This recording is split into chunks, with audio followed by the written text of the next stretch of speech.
JB here, January 9th, 2023. Hope everybody had a great weekend. Just going to talk really quick. Big week. So we have CPI data Thursday morning. We have the official kickoff of earnings season on Friday with the banks. And then there's conferences. So the Morgan Stanley Healthcare Conference kicked off today. It runs through the 12th, I believe. And then the ICR conference, which encompasses, I think there's like 200 representatives from the S&P, and most of the companies are brick and mortar, retail, and casual dining stocks. So expect, and we already saw it this morning, quite a few companies coming out with issuing guidance or updating their guidance, updating their numbers ahead of the presentations they're gonna do over the next couple of days. Well, also some M&A this morning, and I have a list of the biotech names. I'll see if I can put them up here. Probably doesn't help here. Oh, here are some of them, right? So I'm working on some type of a webinar where just a quick 20-minute webinar and go over 10 or so biotech names that I think have upside based on M&A, pipeline, phase 3 data, what have you. And I think especially as we go into as we head further into the first half of 2023, I think it's going to be a lot of M&A in the biotech space. These big cap names, if they think, and not that, who knows if we're at the bottom in regards to the market, but I put it on my top 5 stock webinar. There's so many names that still trade below enterprise value where they have more cash on hand than the actual valuation of the company. It just makes sense. If you're a big cap name that's flush with cash looking to do some M&A, look at some of these names. Eventually, they're going to start to head upward, and you're going to be paying more. So why not take a little gamble on some of these names and start doing some of these pocket acquisitions? So I'll have that. Hopefully, I'll have that in the next couple of days. So first, Exact Science, one of my top 5 stocks for 2023, came out with their guidance this morning. Above expectations, the stock is up 22%. Very hard to find risk reward calls on the name right now. So I'll probably just sit on my hands. But I think that's going to trade into the mid 60s and 70s in the coming weeks. It's a Cathie Wood stock, so it's one of those battleground names where there's going to be people who probably want to short it just because Cathie Wood's in it. So could be volatile. If I put it on the watch list, if it dropped into the lower 50s, maybe I was going to look to add some calls, but I'll probably just sit on my hands. No reason to chase, especially if it just sits here flat, the premiums are just going to erode. So I don't want that to happen. So I'll definitely name I'll revisit. Great story. And if you're watching football over the weekend or any of the, bigger, TV broadcasts, huge, tons of commercials for their product, and they have some studies in the pipeline.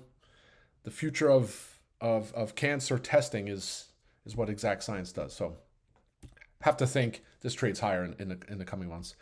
A Tandem. So you had Dexcom come out with their guidance this morning. A little disappointing, but I think it's off the lows now.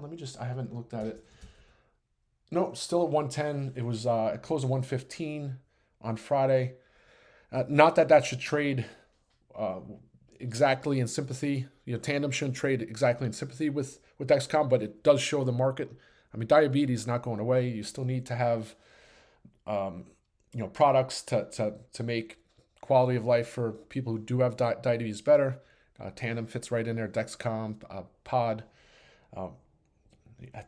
Considering where Tandem was, and I think it was Abbott has a possible competitive solution, but that got nixed by the FDA. So you have to think at some point Tandem maybe another name that could be a pocket acquisition, but still holding some calls. I think that trades as a gap fill from it acquired a insulin patch company.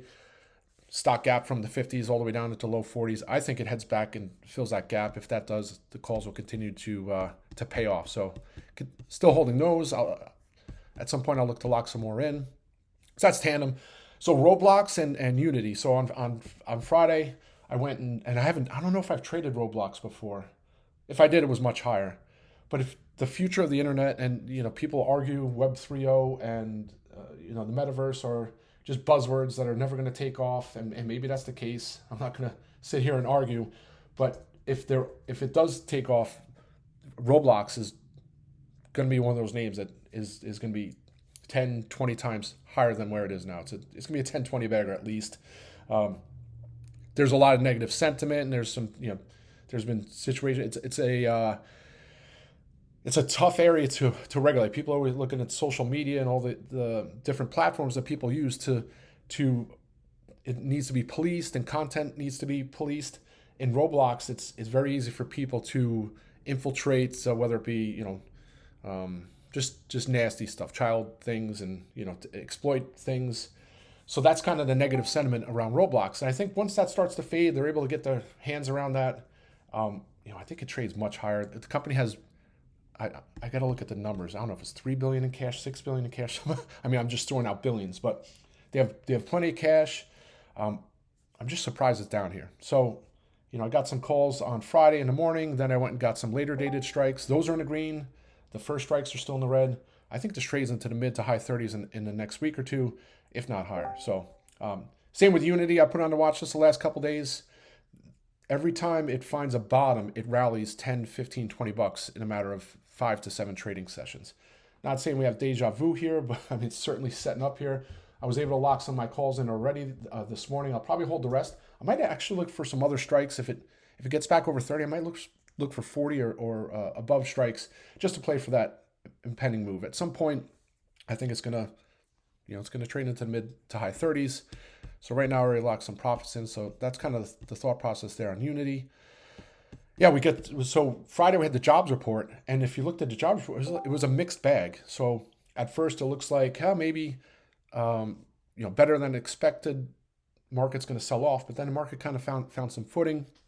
Then we rallied over 2%. Now we have the CPI number on Thursday morning. If that comes in line or a little bit less than expected, I think we're into the 400s on the SPY.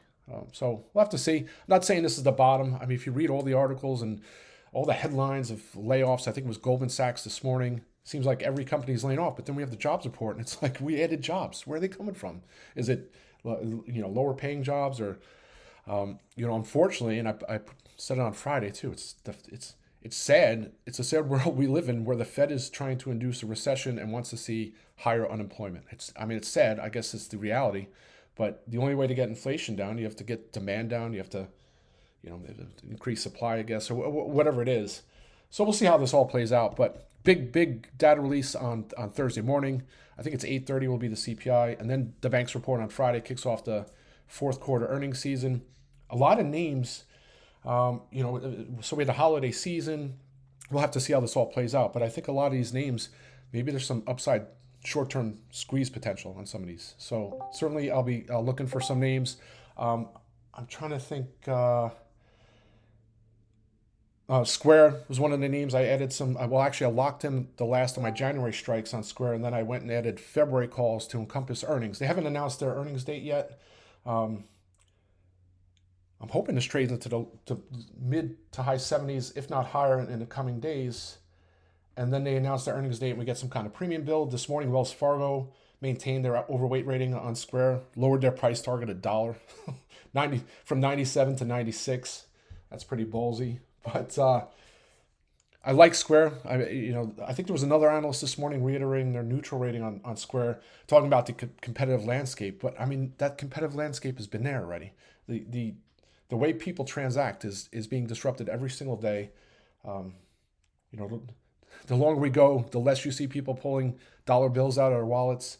And I think some of the issue with Square is that they had the exposure to the crypto side. I think 10% or so of their revenues is based on cryptocurrency, so that everything that's going on with FTX and a big drop in Bitcoin and all the other crypto names, it put a little hurt on Square. So I think it's trading lower just based on that and the sentiment in the crypto space.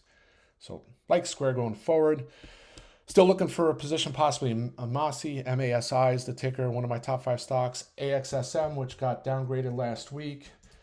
You have to think it's down another 6% today. I have to think at some point this finds a floor. Great story, huge pipeline. We're going to, let's see if they have the earnings date. I don't know if there's an earnings date yet for AXSM, but their major depression